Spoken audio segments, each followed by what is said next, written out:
Today's Tuesday, right? Wednesday. It's Tuesday. Star party night. Oh, that's right. The thing I've been preparing for all day. Yes.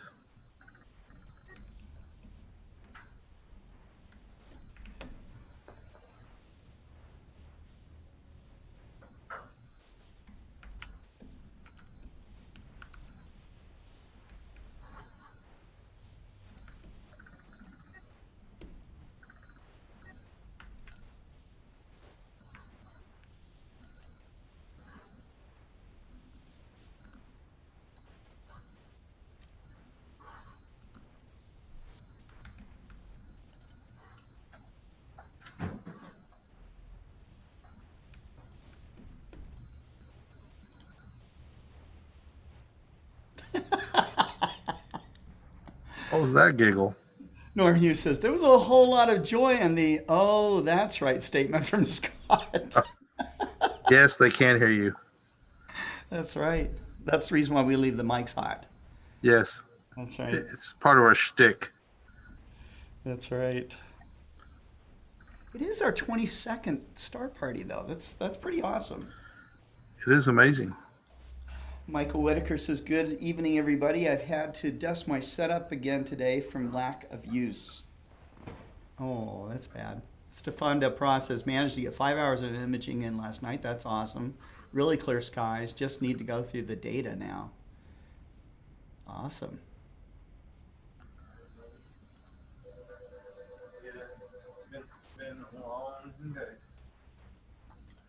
Actually, I was kind of happy it wasn't Wednesday because if it was Wednesday, that meant I lost a whole day. Sometimes it feels like that. Norm says, "I'm hoping to have my setup rebuild completely by the weekend." And back to imaging. Shailendra Sharma's watching.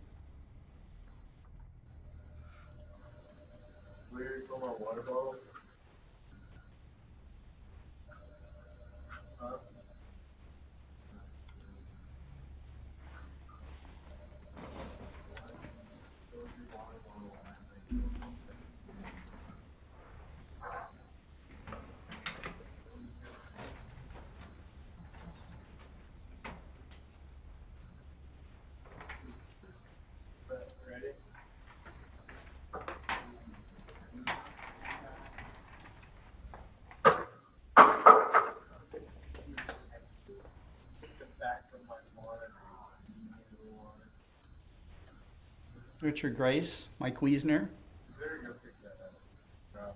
Martin Eastburn. How's everybody doing? Stefan says, "I had a nap during the session, woke up and half asleep. I accidentally clicked Park Telescope during some really good snaps." Doe! Ooh, bad. Aaron Thompson, "I cannot even time-lapse clouds here. It's been solid fog for days." Jeff Wise, "I purchased my ES binoculars after the last show. I wonder what I'm going to buy today." Norm says, "Doing great, Scott. Hope you're all doing well." We are. We are.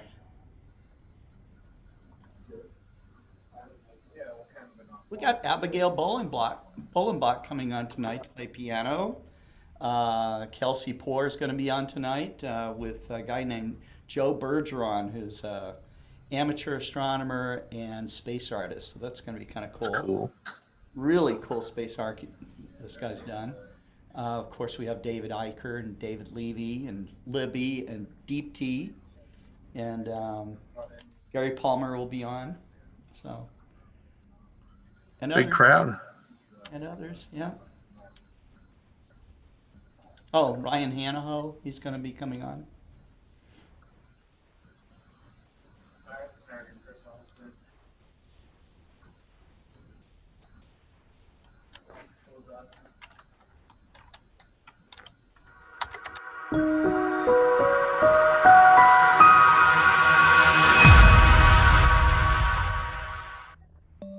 Computer models of Earth's atmosphere can tell us a lot. Trained on how the atmosphere typically operates, The models take in data about temperature, wind speed, humidity, and more to give us important insights into the world around us. Computer models like NASA's GEOS model can help us study how chemicals move through the atmosphere, how the oceans circulate, and where air quality might be affected by fires and pollution. These models can also provide a look at what might have been if circumstances were different. For instance, climate models can forecast how temperatures might change with different levels of carbon emissions. In 2020, the world threw the models a new test when people began behaving very, very differently with almost no warning. A global pandemic set in. Around the globe, people stopped driving and flying in large numbers, started staying home, and completely changed their pollution patterns. In particular, emissions of nitrogen dioxide, a common air pollutant released by cars, airplanes, and many factories, declined significantly. But just how much did the shutdown change our emissions? NASA's GEOS atmospheric composition model offers an answer. The model run functions by assuming that nothing was different in 2020, that people continued behaving roughly the same as they would have with no activity shutdowns, adding the same number of atmospheric pollutants to the air. It's then a matter of subtraction. Comparing those models to real-world observations made by satellites during the shutdowns shows how significant the decrease in pollution was in various cities. Activity shutdowns started in Wuhan, China, and in January, observed emissions of nitrogen dioxide began to diverge from what models predicted, about 60% less than predicted, that is. As the virus and the associated shutdowns moved west, European cities began to experience decreased levels of nitrogen dioxide emissions as well. In Madrid, Spain, nitrogen dioxide emissions were also 60% less than modeled. Shortly after, cities in the United States began to follow suit. In March, New York City shut down all but essential activities, and emissions dropped by 45%. 50 of the 61 analyzed cities show nitrogen dioxide reductions between 20 and 50%, clearly linking lower NO2 emissions to pandemic-related restrictions, and therefore human activity. This sudden change in human behavior gives us new insights into the relationship between human activities and air pollution, which still has many unanswered scientific questions.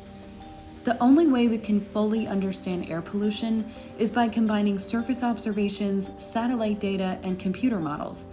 With NASA's satellite monitoring system and computing capabilities, it's uniquely positioned to provide detailed information about air quality everywhere in the world.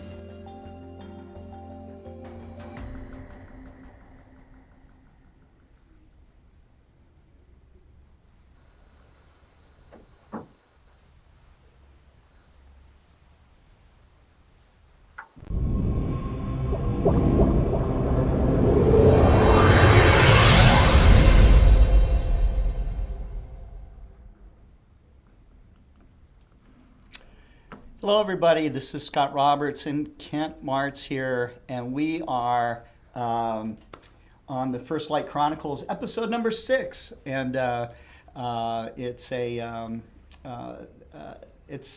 love this show because this is about getting started, beginnings in astronomy, whether it's going to be gear or your first experiences.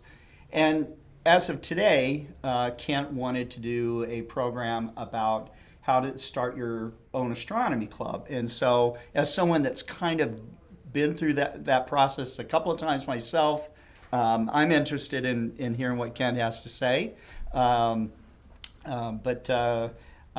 you've been involved in amateur astronomy for a long, long time. And did you ever start an astronomy club from scratch? I participated in it. Paul and Kathy Anderson, who you know are local, and when I was at the newspaper, the editor, this tall guy, walked in with a woman with him and said he wanted to give something to the editor for an astronomy club he was wanted to start. And I went, "Oh, well, really?" And Right. so, I was a founding member of Sugar Creek Astronomical Society, and honestly, it's one of those cases of lots of places have astronomy clubs, but there are far more places that do not. And I've heard of efforts to start an astronomy clubs in like Springfield, Missouri, and Joplin, Missouri, which are fairly close and both very pretty good sized towns, and found no interest. And then other places, small towns, have a vibrant astronomy club. So, it's one of those things. I think you have to have somebody who's a driver. That's the first key. Somebody who's really engaged and Sure. really wants to have an astronomy club. Yeah. And you can't keep waiting around for somebody else to do it. You've got to start going out. I'm talking to somebody who's in a Yeah. town. There's no astronomy club. You got to go out and find people who have similar interests. Love the night sky, love astrophotography, Love people. love people, love doing outreach. Yeah. You know, Like it, making new friends. yeah, Yeah. it's real simple right now to go in your backyard and be isolated and make this a solo endeavor. But for me personally, and I think for lots of people, astronomy is a solo endeavor that you can also participate in with other people. I get great joy out of letting other people look through my telescope at star parties, at public star parties.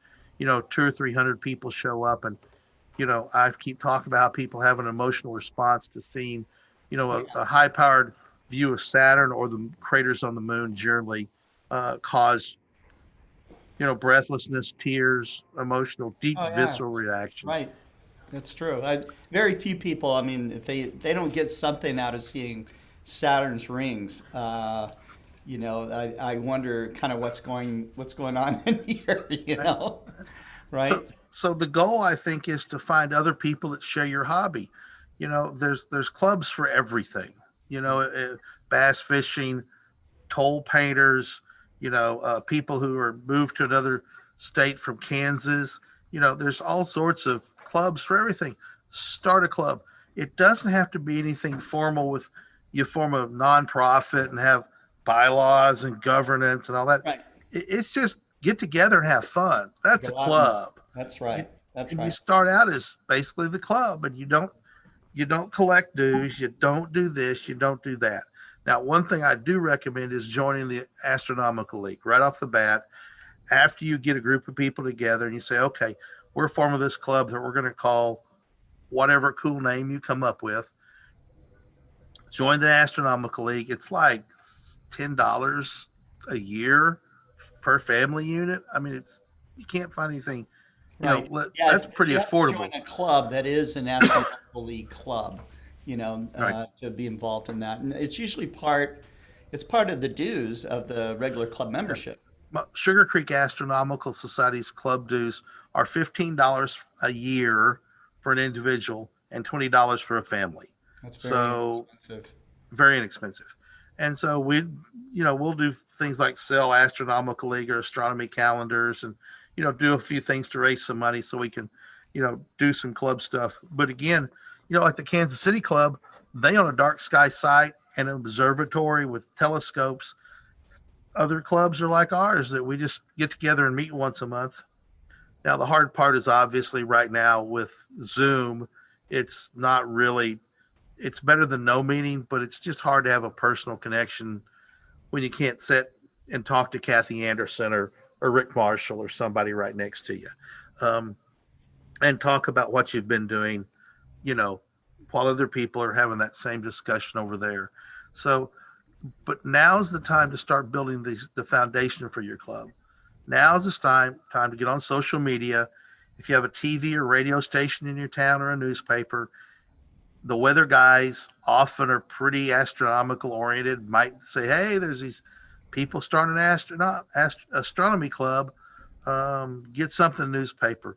If your community has a Facebook page, put it on that community's Facebook page.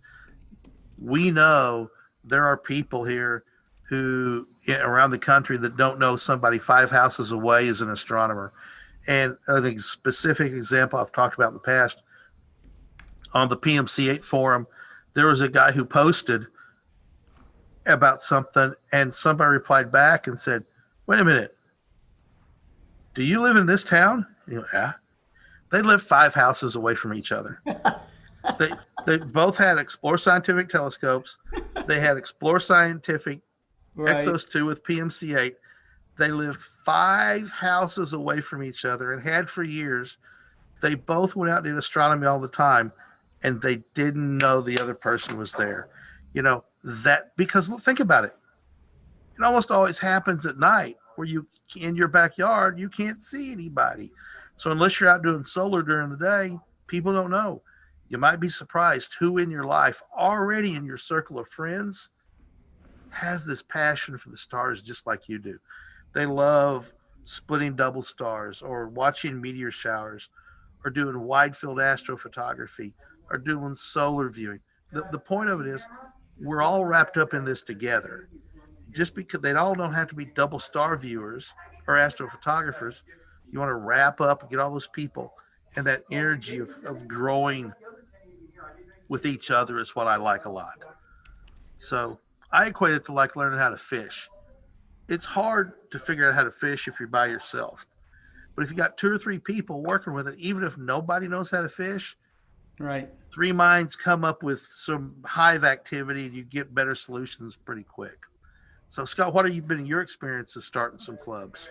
Well, my experience, my first experience was when I'm working at Oceanside Photographic Center, and we're not yet called OPT. We're not called Oceanside Photo and Telescope yet. That was a name change that we did in the 1980s, right after Halley, or maybe right during Halley's Comet. But people came up to me. They asked me, where can we go to go look at the stars? What can we do? We're up in North San Diego County. San Diego itself, where the San Diego Astronomy Association would meet, was well over an hour's drive away. So people wanted someplace to go to where they could get lectures, and then they wanted to go out observing, and they didn't want to go out to a mountaintop or the desert alone, okay? Because that's a little scary, right? You go out there alone and you don't know who you might bump into. Much better to go out with a group of people that it's just safer. If you trip and fall in the middle of the night, and break your nose or whatever, at least somebody can pick you up and make sure that you get that you get taken care of. All kinds of things have happened at star parties. People's batteries have died on their cars. People have run out of gas. It's amazing how people will go out for their first star parties and be completely, utterly unprepared. And when you join an astronomy club, a lot of times the people within the club will set you down and tell you what a star party etiquette is. Where you don't turn on white lights, but you use red lights. You don't play real loud music. Some clubs are have more party in them than others. For instance, some clubs don't allow beers or alcohol of any kind. Other clubs, it's almost anything goes. So some clubs have their own sites, which is nice. They may have electricity, facilities like bathrooms, or a place to go get some hot coffee, that kind of thing. So those are all things that a lot of mature clubs have. Clubs that are just first starting out, literally, it's almost a roundup of cars and telescopes and friendly people, and they go out to some secret spot usually, or where they know where it's going to be dark and people aren't going to drive up and ruin their night vision. So, Ken, it was literally like this. People were just coming up to me one by one and asking me, where can they go? What can we do? And I started out by doing things like renting buses, okay, to take people out from Oceanside out to the Anza Borrego Desert. So that was about a tour. You're muted, Kent. But that was about a 3-hour drive, And I was thinking, people don't want to drive or maybe they'll be tired. And I wasn't thinking at the time of staying all night either. I was thinking, oh, we'll observe till midnight and then we'll come home. Okay. So that was kind of how it started. And then we started writing a newsletter, and step by step, we kind of figured out the whole thing. And people would go camping. They would spend the whole weekend out at the sites where we would have our star parties, and then it grew, and it kept growing. So it was a lot of fun. One challenge that I've seen over the course of 20 years is there has been some of a movement away from club meetings in the traditional sense, and lots of clubs, Rotary Club, or and we have a retirement community here called Bella Vista, Arkansas, that used to have a Nebraska club that had 400 members, and now they don't have nearly that number of members. I think the idea of club and that kind of community has changed a little bit, because you get a big community in social media. You can stay connected with a whole lot more people on social media than you can with your little astronomy club. Sure. But there's still a lot with thousands on social media. Yeah, I mean, look at our star parties. We're having star parties from around the world. However, I still really crave getting out on the parking lot at Hobbs State Park, or down on Dixon Street in Fayetteville after a football game, Sure. and letting people look through my telescope. Sure. I still crave that. Right. Yeah. And me too. I like to do sidewalk astronomy. I like being on the street corner, and and sharing the eyepiece with people who've never looked through a telescope before. That's really, I've mentioned it before, but that's really the juice for me. Yeah. And that's the Sugar Creek Club. Has a lot of outreach. That's 6 times a year. We'll have star parties at a state park near here that's out. It's relatively dark compared to in town, and we'll have anywhere. We've never drawn a blank, even when we had a tornado watch and a tornado warning just south of us. Tornado warning. We had tornado warning in Washington County, and we still had 7 people show up at Hobbs. I called the superintendent and told him, "Hey, Steve, I don't think we're coming." He says, "Well, you better. There's 4 people already here." So Clint and I went out there. We did a star party under tornado watch. So this was a rule. This was a rule in our astronomy club. The organizers of the astronomy club had to show come hell or high water. Okay, and sometimes it was high water. We told people that once a month we would be out at the Anza Borrego State Park at a place called Little Blair Valley. And there was more than once when it was raining, okay? And we still went because people still show up, okay? Yes.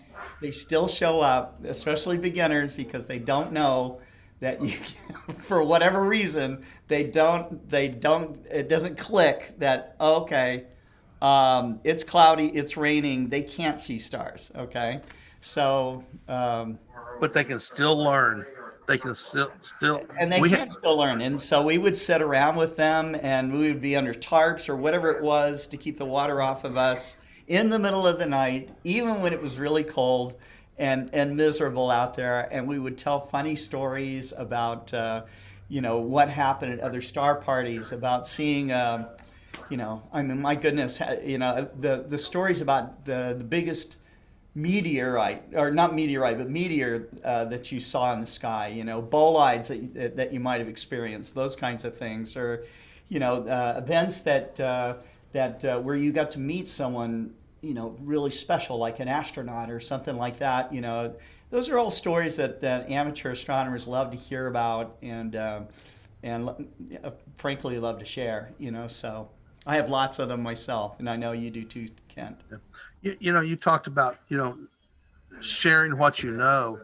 I think one thing that may stop people from wanting to organize a club very possibly could be they feel like they don't know enough. I don't know what all the.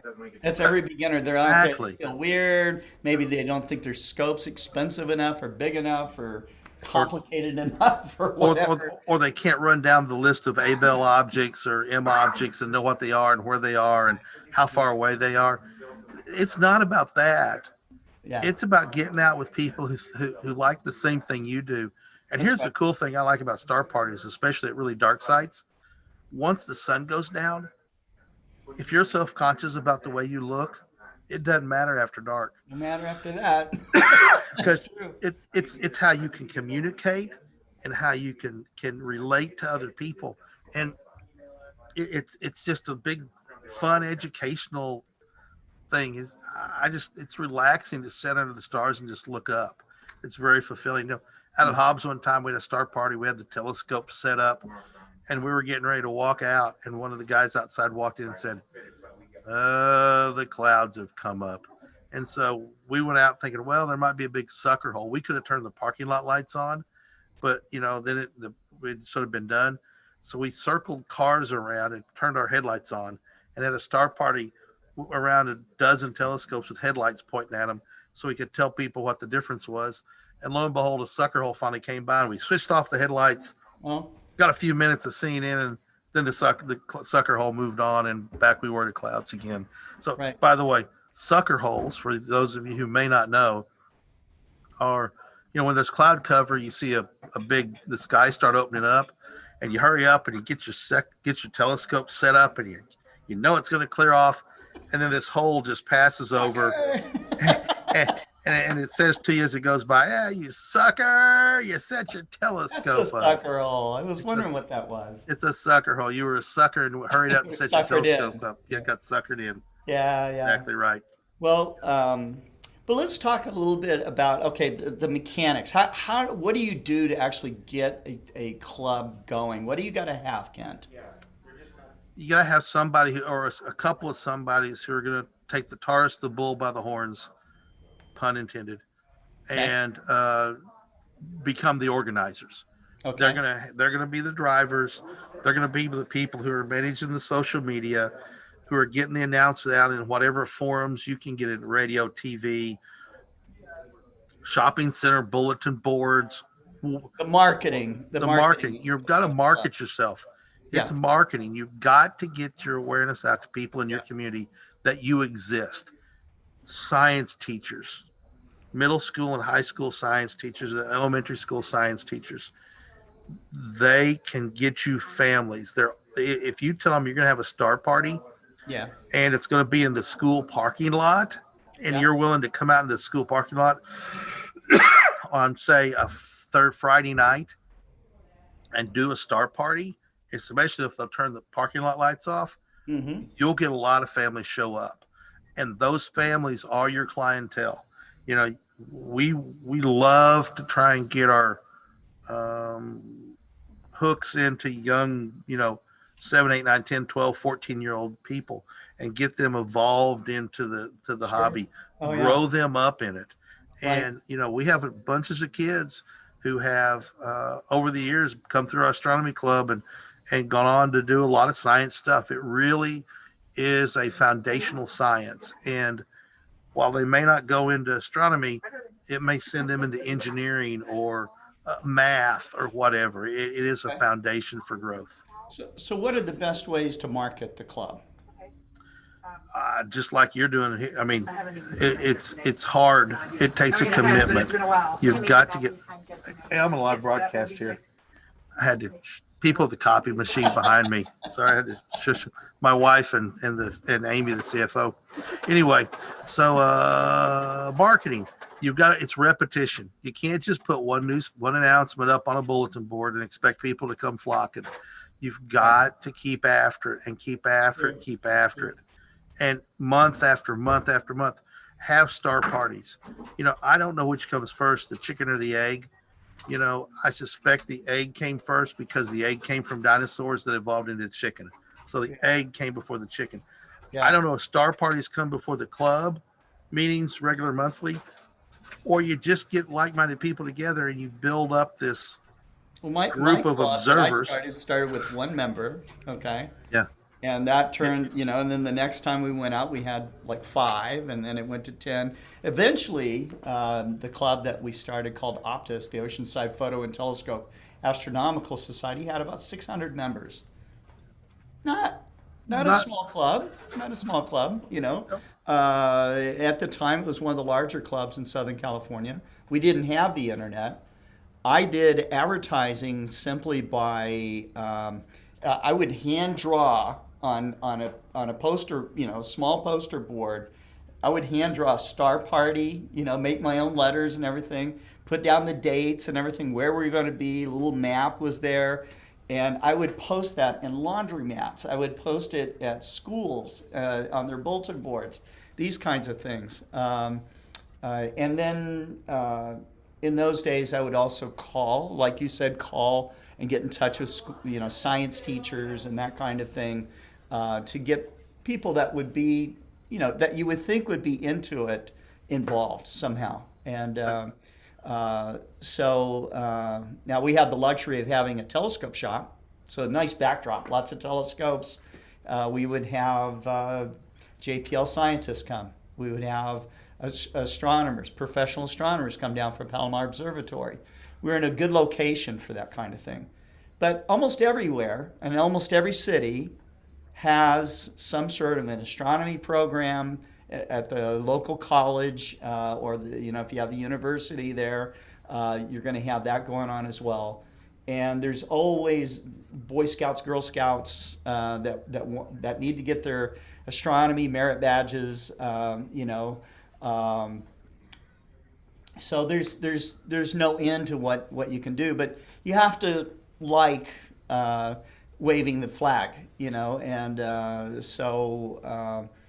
is that hard to do? If you don't like it, it's hard. Okay, if you like it, it's okay. You know, it's great actually. So that's a part of it. But what about the organizational part of this? You can be as tight or as loose as you want to be. You know, Sugar Creek Astronomical Society has 35 family members and family units. Not a big club, but you know, we have a star party out at the state park. We'll have 12 to 15 telescopes show up. We have a lot of people who aren't club members who just come because they haven't paid their dues, but they're a member. I mean, if you keep coming month after month, you're a member of the club. Just because you're not paying us your $20 doesn't mean Right. you're not with us. There's very few clubs that will whisk people away. No, you're not a member. Get out of here. Okay, that's true. And so, you know, at some point, you know, there has to become some structure to it. It has to go from being a loose affiliation of, doesn't have to, but generally grows into more than just a loose affiliation of people. Especially if you're going to collect dues, you have to have a roster. You have to have a secretary. You have to have a program director. You probably need a president, you know, or a chairman. That. Sometimes you are the secretary and you are the treasurer and you are. But you know, separation of duties. You start dealing with other people's money. You need to have an open accounting and some separation of duties. And usually someone will come up to you and want to take on some of those responsibilities. And that's what happened with me. You know, one of my dear friends, her name's Penny DeStasio. At the time, her name was Penny Hauk. And she got involved and she loved to write, and so that was perfect. We would collaborate on the monthly newsletter. You know, and a newsletter is a great thing to bind the organization together, I think, because there you can put in the calendar, you can put in special notices. Somebody's selling something, you can put that in. You know, but I think the thing that I really got out of it was the friendship part of it. Because I have lifelong friends from my astronomy experiences, and also the safety of it, you know, because sometimes you want to go out to where it's really beautifully dark so you can see the Milky Way like, you know, it's a storm cloud stretching overhead. That means you're going to go to someplace remote, okay? And many times off the beaten path. So you might be going down a dirt road or something like that from the paved road, and you know, you want you know, if you're out there with a group of people, it's much safer. You know, and my advice is to pre-scout. You know, Oh, sure. it takes. Don't just say, okay, I'm going to drive out into the desert. If you're in Right. Oceanside, No, I'm that's just going to drive out. You have to pre-scout and go out there during the day and find and map where you're going to go and look at now the resource of light pollution maps online, and but find out if you're close to a stink factory of some sort that's not on the map but's there now. Could be It could be an oil processing facility, a mine. could be a garbage dump. Somebody's built a cattle feed out operation. I mean, those, we all like our. Yeah, you don't want to be around those things. That's true. But the scouting part of it is something that can take a while. When we found our spot out at Little Blair Valley in the Anza-Borrego State Park, and I do recommend state parks or national parks for this kind of purpose. And getting to know the rangers and letting them know who you are and what you're doing out there and all the rest of it.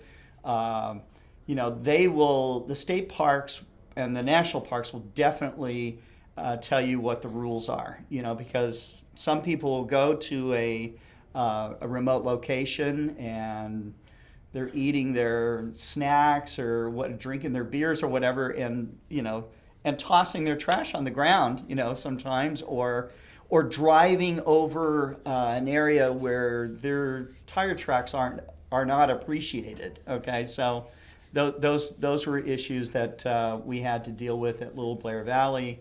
So you were never supposed to drive off the main little road going into Little Blair Valley more than one car length off. Okay, so that was an issue. We had lighting issues where you had to use red light. There were sound issues. You didn't want to have your rock music or any kind of music blaring too loud where it would offend your next door neighbor, for example. There were people that wanted to be further away from the other group because they might be doing astrophotography, or they just wanted it quiet and off to themselves. That is often the case. But what are some of the more creative setups that you've seen with people at star parties, Kent? One thing I want to touch on first is the thing you just talked about is probably the biggest challenge for astronomy clubs is dealing with the different personalities and having it structured enough to where you've got something going on, but understanding that those AP guys need to be off by them, astrophotography guys need to be off by themselves. Yes. Because they have computers and they have different goals than you do. Yes. So it's They trying might to be be running generators. They may be, there's lots of things like that. So that becomes a management issue over time, is trying to take all of the members' needs and create it into something that's cohesive while still allowing those individuals the freedom to be associated but breathe. And it's hard. You got to have some structure, but like you said, pick up after yourself. Just after the star party is over with, leave I no walk. trace should be the mantra. Absolutely. So I will walk after a star party. I will walk the field with a flashlight, looking for not just trash. Trash is the secondary. I'm looking for somebody who's dropped their eyepiece and drove and left without it. Oh, sure. Or car keys, or I found all those things before.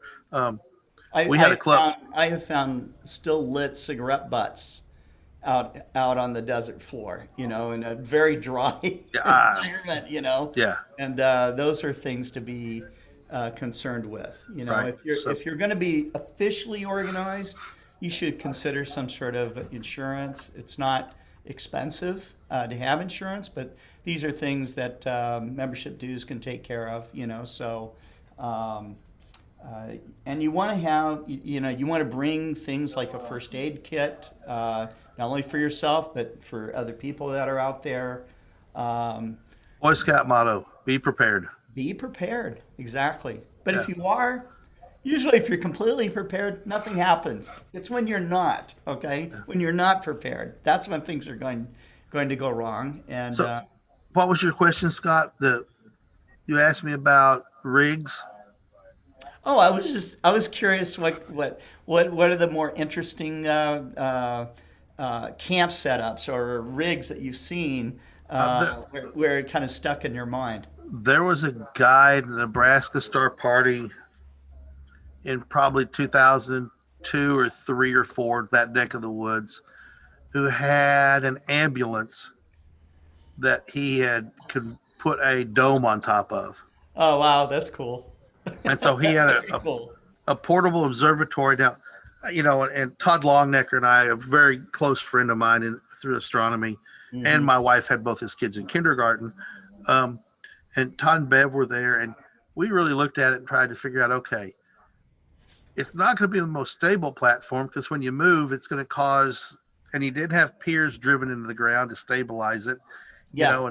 and if you've ever been in an RV with things that trying to stabilize it, it still wiggles pretty good, even though it's got the stabilizers down. So we were thinking, okay, how would you engineer something like that to drive a spud down in the ground and then isolate the pier from the body of the telescope? And we had a lot of fun trying to engineer that in our minds, and never came up with a solution we felt was equitable. But it was pretty cool having this, white painted ambulance with a telescope inside of it. That was a pretty sharp rig. Um, there was a guy at the Winter Star Party one year. I don't remember how big the telescope was, but it was 20 feet long, and I don't know, it was probably I don't know, 3 feet in diameter, mirror maybe bigger than that. Yeah. And there was a comet, if I remember correctly, was in the sunset, and we asked if we could find it. He's like, well, I think so. And so he found the comet, and the cool part about it was he said it was the first time he had viewed anything and not had to stand on a ladder because the telescope was so tall that normally they're looking at things overhead. And he had this ladder that was like 20 feet tall. I mean, Oh my God. it was, and people were going up and down this thing at night. And it was oh Yeah. Lord, that's a broken arm waiting to Oh yeah. happen, Right. That's right. but I guess you land in the sand at the beach. It won't hurt so bad because I've never seen. I mean, out of all those times I've seen people going up those big ladders on those giant telescopes, I've never seen anybody get hurt. yeah, You know, it's just I've seen people fall just walking, tripping over things. Because they're not watching the ground in front of them. They're kind of looking at the stars as and then they hit the side of a sidewalk or a rock or something like that. guy wire at the Winter Star Party, all those tents packed in there together. Somebody trip over a tent guy wire. And guy wires. And Oh, sure. I saw one guy who was walking along and he tripped over it, and the tent was up so well that he just sort of landed on it and sprung back up. It didn't collapse, So it was just like a saw. He was Did like it bounce him back up? he bounced back up onto his feet. It was like spring loaded enough, had enough tension. He went doink and came back up. It was like he probably pushed off a little bit, but and he tried to, act like no one was watching. He just Yeah. he Right. just went on like it was no big deal. But We used to have these ladies that would show up, and they made aprons for themselves, but the aprons were to hold eyepieces in them. Okay, and they had their tables out with their star maps and stuff. They would bring boom boxes. One of the boom boxes was playing crickets. It sounded like crickets out there. Okay, and then they would put some really cool ethereal music like Paul Horn at the Taj Mahal or something playing flute, inside the Taj Mahal. And this kind of really cool ethereal kind of setting was really awesome because they both had giant Dobsonian telescopes. I'm talking about I think one of them had a 25 inch and the other one had a 20 inch Dob, and the biggest telescopes on the field at the time. And it was totally cool. It was totally cool. But the portable observatories, the observatory tents, the trailers with domes on top of them, all of that stuff, you're going to see some cool stuff and a lot of ingenuity by amateur astronomers. tinkers, amateur astronomy, it has been a tinker's paradise. Right. And from back and making your own telescopes. And basically, if you wanted a telescope, you had to make your own telescope. But there are people, and I know, Scott, you're one of those people that as soon as you got something, you took it apart. Yep. And we have people who do that with our telescopes. And then they call us and ask us how you can tell which way the glass is supposed to go in the front of the telescope because they took their FCD 100 triplet apart and they didn't put index marks on them and they don't know which one goes where. Right. And, there's things to be learned from everything. And sometimes you learn maybe you shouldn't take things apart right then, or at least understand how to put it back together effectively. So we actually had made a video. We had a guy who took a field flattener focal reducer apart, or a coma corrector, one or the other. Yeah. And he had the pieces and he didn't know which way they went. So we took one apart and showed which way, and took a video of it coming out, and he managed to get it back together and made it work, by seeing a video of how cool. the different pieces worked. I think there's 5 or 6 elements in there. I was surprised how much glass there was, and you got to be able to turn them the correct way, and he managed to do it. He said it worked. So, but you're not limited by anything other than your imagination and your abilities. And just because you've never polished a mirror doesn't mean you can't. All that means is you haven't yet. And if you want to do it, you can do it. And you're going to learn something from it. And this applies to anything, but astronomy is a tinkerer's paradise. It still is. That's true. That's true. A good friend of ours that, we've mentioned before, Elliott Neal, makes these magnificent these pieces of art out of wooden telescopes. They're just awesome. We need to have him on sometime and have him share his some of his pictures and bring one of his scopes up to the office, because they are truly works of art. They're wooden masterpieces. Yeah, but Elliott's like a shrinking violet. He doesn't know. Is Elliott watching? He might be. Elliott, if you're out there, we love you. He's not a shrinking violet. He's good. He's very engaging and can pick up the conversation anywhere at any time. He's a very intelligent guy too. So we love you, Elliott. Yep. But anyhow, all right. So you got the organization down. You got some sort of idea about organization, maybe some marketing plans about how to get things started. And let's say that you get your first astronomy club member.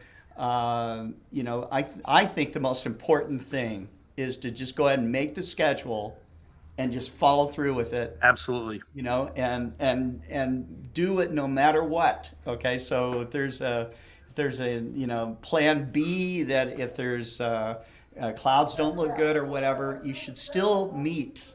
Okay. You should still meet, whether you're going to go to a Denny's or you're going to meet online or whatever it is that you're going to do. You should still have a meeting, and it should be fun, okay? And I'll tell you, if you're going to have a meeting, you're going to cancel it because it's raining, you still need to have someone there, because people will show up. They will show up. And you don't want to leave them swinging in the wind. You want somebody to be there going, "Hi, thanks for coming. We've decided to have it over at the pavilion around the corner," or we've all loaded up and gone to Denny's or the school or whatever it is. Yeah. Or just tell them, "We're sorry, it's pouring. We couldn't put the telescopes up, but thank you for coming. Here's when our next meeting is. I'd love to call you and remind you, or here's my number. You can call me. You have this interest," and do whatever it takes. And it's hard. I mean, and I'm the current president, and, the president through the COVID months has not been pleasant. We've restarted, having online meetings and you're trying to get good speakers. So what is the hard part? You keep saying it's hard. The hard part for me Yes. is that consistency in marketing, is getting ahead of the curve. So this is a recommendation. Okay? Oh, absolutely. I mean, this.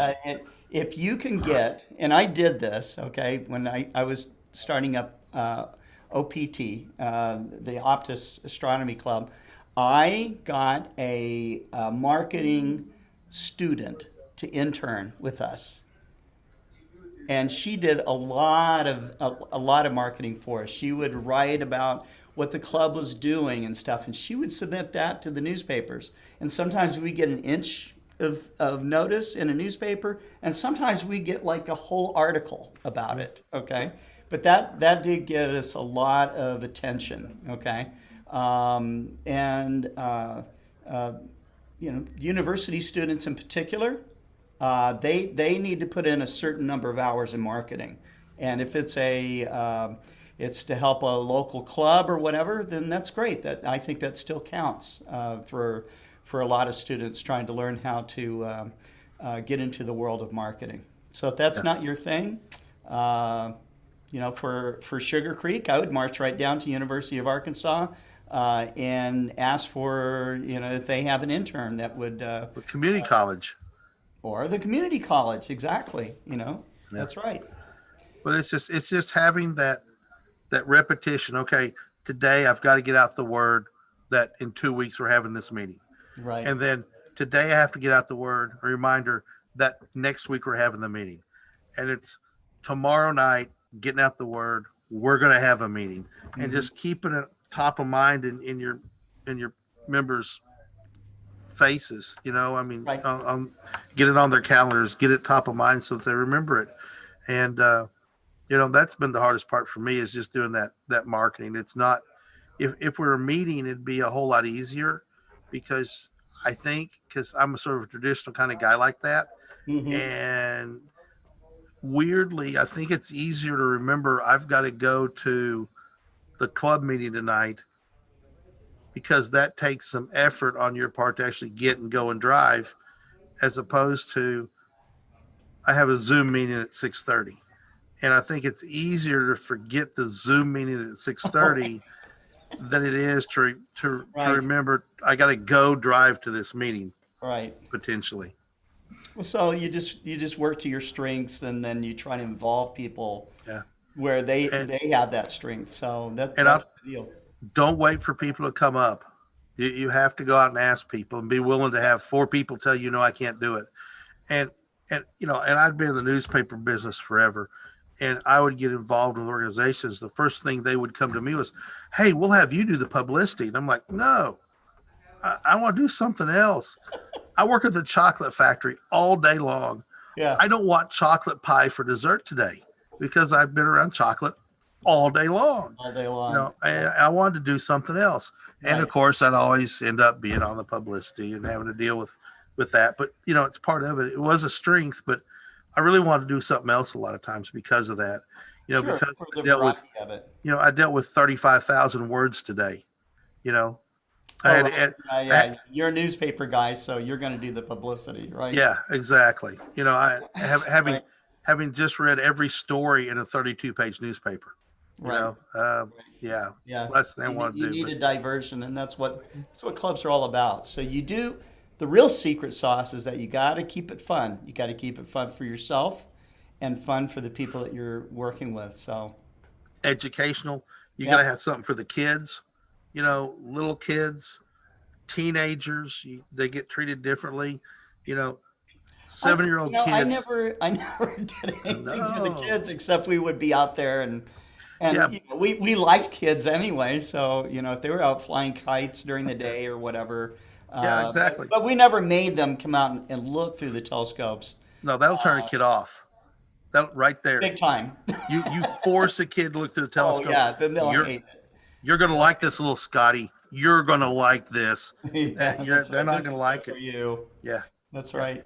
but There's some comments here that I should Okay. probably read. Norm Hughes says, we would have star parties when I worked at Carlsbad Cavern National Park. Over 1,000 people each star party. He says, I really miss those days. That's great. Norm Hughes wanted to know if you can join the league as an individual, and I posted the link to do that. It cost about $50 to join as an individual for the Astronomical League. So you're better off a lot of times joining a club, maybe paying lower dues overall, and that's already a league club. And you can go on their website and find them. Even if they're clear across the other state, you can still join them. You could join Sugar Creek and then you Astronomical are. Society. Exactly. So we're in negotiations right now with the Explorer Alliance to be a league organization. So we're already a Night Sky Network organization. Let's see. Shailendra Sharma says, I've never physically met another fellow astronomer. So You got to change that, my friend. That has got to change. Although well, right yeah, now it's us, hard. right? I'm here, I think. I can feel you on my Just a screen. digital image out there, right? I can touch your screen. Yeah, I feel you on the screen. Put your hands on your computer screens. That's right. Shailendra, you need to put the word out on your Facebook circle. And obviously COVID creates, some problems. But look, with astronomy, we don't pack in there 2 feet apart anyway. I mean, we're having a star party at Hobbs State Park. It is the 10 feet apart. definition of social distancing. You can social distance and still be in the group. Very easily. And the other thing, as this goes away, I mean, we had a star party that we went to, and it made Scott somewhat nervous that we were doing this, but we had a star party at a music festival, and between that's what made me nervous. It was the music festival. Well, because they're out and around, and people were engaged in both legal and partially legal activities. Yeah. And coming up to the telescope, but they were really respectful. They stayed back. They kept masks on. Between each group, we would alcohol wipe the eyepiece and wouldn't let them touch and focus telescope, which presents some problems with people who need to focus for their eyes. But everybody was really engaged and enjoyed it immensely. And the people who put on the festival have already scheduled us for the one in the spring. They were like, we had more people talk about that than anything they've had before, typically, other than the bands themselves. So It was a good activity. So, there's ways to do it. You can't limit the possibility of every eventuality. You could be driving in convoy to a star party and have a wreck, and it'd be bad and get sued. The ability to prove that they got COVID from your telescope, is they can sue you for it, but it'd be anyone can sue anybody for anything. Exactly. And it happens, So there's that problem. It's very unusual. Yeah, it's very unusual. But Shailendra, you could literally just take your astronomy rig down to the city square or a park where there are people in the evening. Do electronically assisted astronomy. Put up a screen so people can see what you're doing, Saturn or whatever. Yeah. Or you could use it. Take it set up for that anyway. So so they could just see you stacking your images, and it becomes an entry point into here's what I'm doing. And this was hard, but I've overcome it. I persevered. Anything worthwhile, unless you're just gifted, takes time and investment of work and your effort to learn how to do it. And Shailendra, I know, I just was looking at some pictures on Facebook right now. I mean, I was just there. It's up on my feed 1 hour ago. Some new images and some much better editing skills. You've been doing it for what, less than a year now? You're shooting the Pelican Nebula, the North American Nebula, and the Crescent Nebula. And your skills he's getting good. He's getting good. I know it was frustrating, and people think it's going to be a really simple thing. And I think Shailendra will say this on the front. It looks simple. When you get into it, you've got a lot of little things to learn, and your processing has come a long way in the past, really 2 months. So, it's just a testament to just keep persevering, just persevere and understand that it's not a hole-in-one machine. It's not a toaster. Here's a comment to you, Kent. It says, yes, clubs have moved online, and I 100% agree. It makes it hard to find mentors, it makes it hard to find mentors, though, when you don't know what you're doing. Okay? That's true. That's why it starts by trying to do it. It starts by trying to do it, and it starts by putting yourself out there. Nobody's going to come to you miraculously and walk up and go, Scott, you look like an astronomer. Can I help you? It's not going to happen. But if you put on Facebook, hey, I had my telescope out last night and was doing this and love seeing Saturn. So I'll show you guys. I think I've shown this before, but let me show one of my first star parties. Okay, and this is 1984. This is 1984, and me in front of Oceanside Photographic Center before it became OPT. Okay? So this is before the giant telescope on top. Oh yeah. Yeah. This is before or it might have been around the time that I bought it. Okay, but this was not that building. It was a different building. But let's see. Here we go.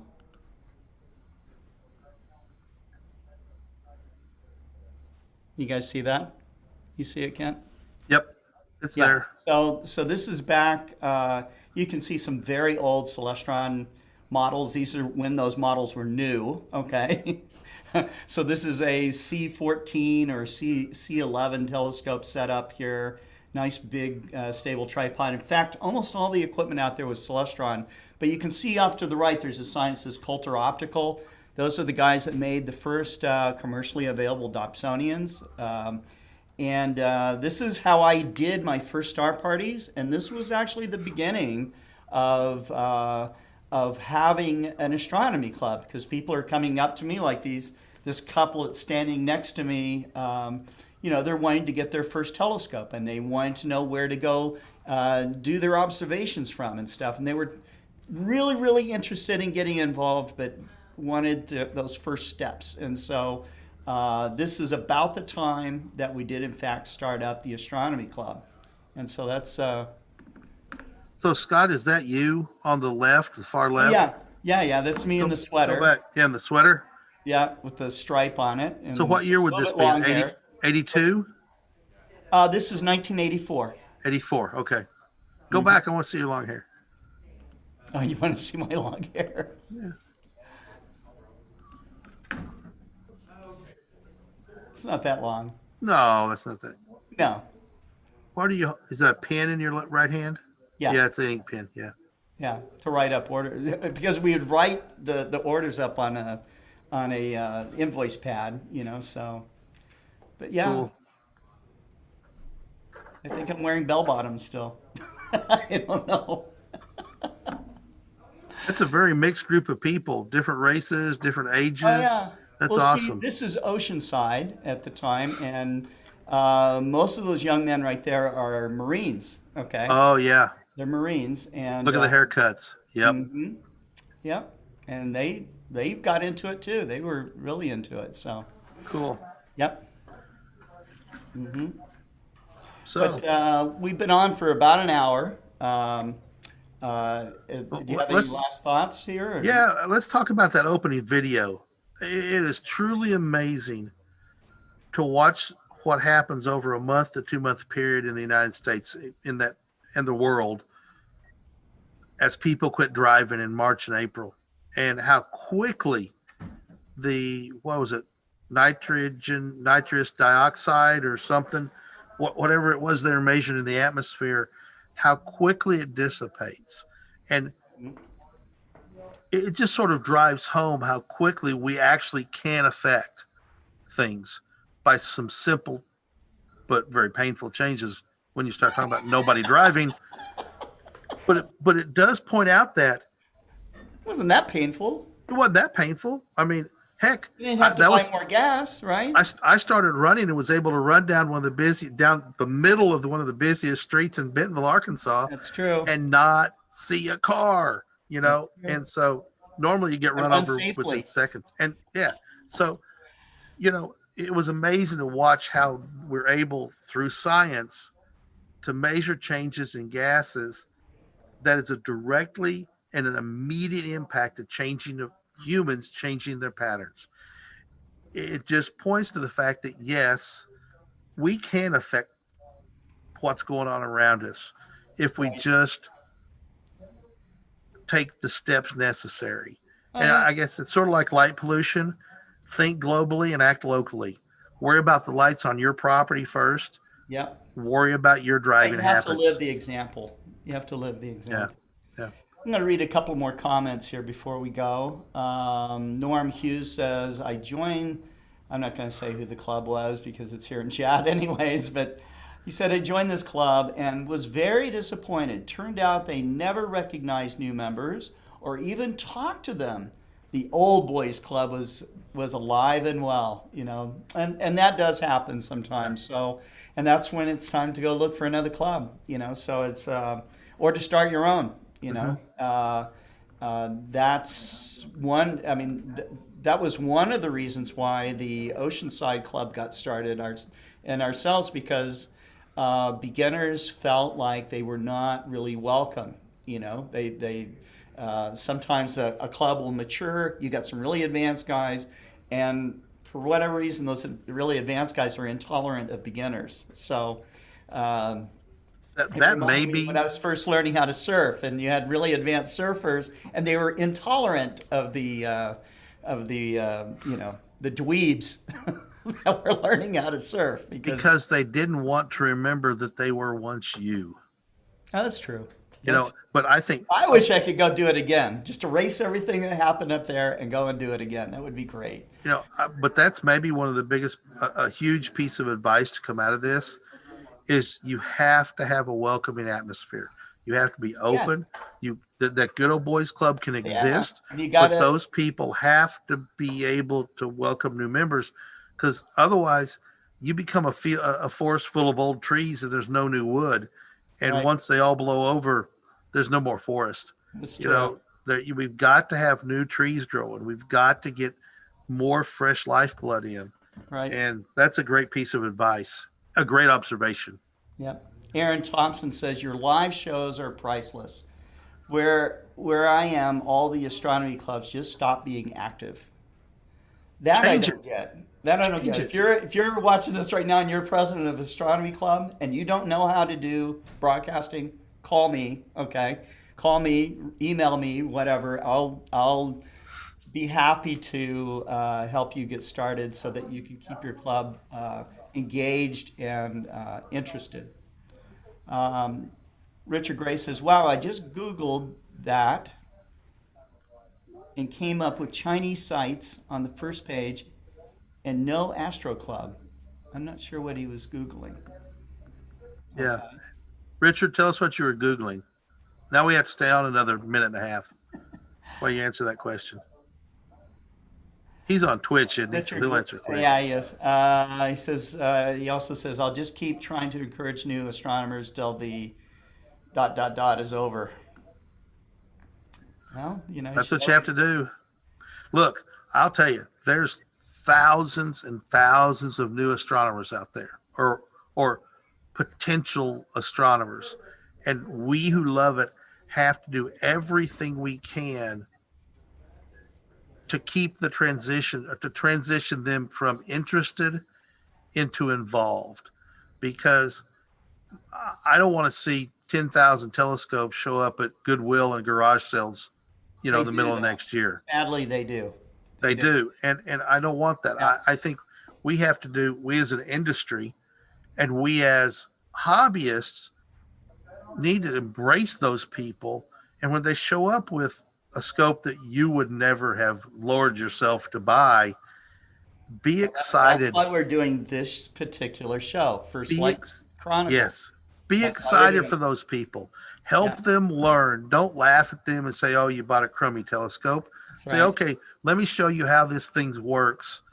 And when you figure it out, you want to see more, I can help you. That crummy telescope is way better than what that Galileo used or what Charles Mercier used. Okay, way better. Or Newton.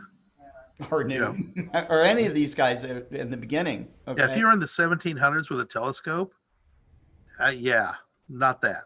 I mean, we're so far advanced from what they had, but they did have the advantage of no light pollution either. So, but yeah. Well, there we go. I wanted to take a piece of Coke bottle glass and make a lens out of it and see what kind of views we could get with Coke bottle glass. I'll get you a Coke bottle. Maybe I can get. Stand. Maybe I can talk Tyler into polishing it for me. No. You got to do it. Great, great. Okay. I can't read who this is, unfortunately, because of blue lettering against a blue background. But it says, we all start somewhere with what we can afford. Then we fall into the black hole. Monies go in, and pretty pictures and science come out. Just takes time. That's true. Just takes time. That's true. And it's an adventure all the way. So we thank you all for watching this program at 7 p.m. in less than 2 hours. We're going to have the 22nd Global Star Party. Our heroes, David Levy and David Eicher, will be on. We have really interesting lectures. We have music. We have space art. We got door prizes. We've got astrophotographers. We've got everybody coming to this, and we hope to see you there too. We will be back actually we get online before 7, kind of as a pre-show type of thing, but come and enjoy and take your mind off of your day if you'd like, and do what some of our amateur astronomer friends are doing. They'll take their tablet out. If they got clear skies, they'll drag their telescope out in the backyard, have the tablet running the Global Star Party in the background, and kind of create their own virtual star party. So, and we will see you later, and thanks for watching. Anything else from your side, Kent? Nope. Back to this, working on the Saturn V behind me. Oh, the bat. Okay. Yeah, I'm going to work on the Saturn V right there. All right. I'm going to get you some Coke bottle glass so you can grind it. Okay. Thank you. Thank you. You're welcome. Bye, everybody.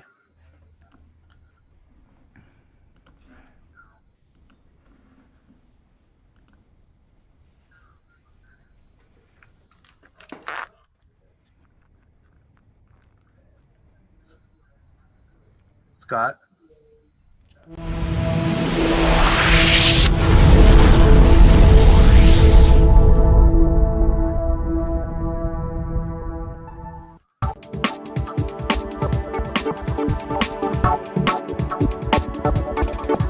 Oh, nothing. I thought you said something to me.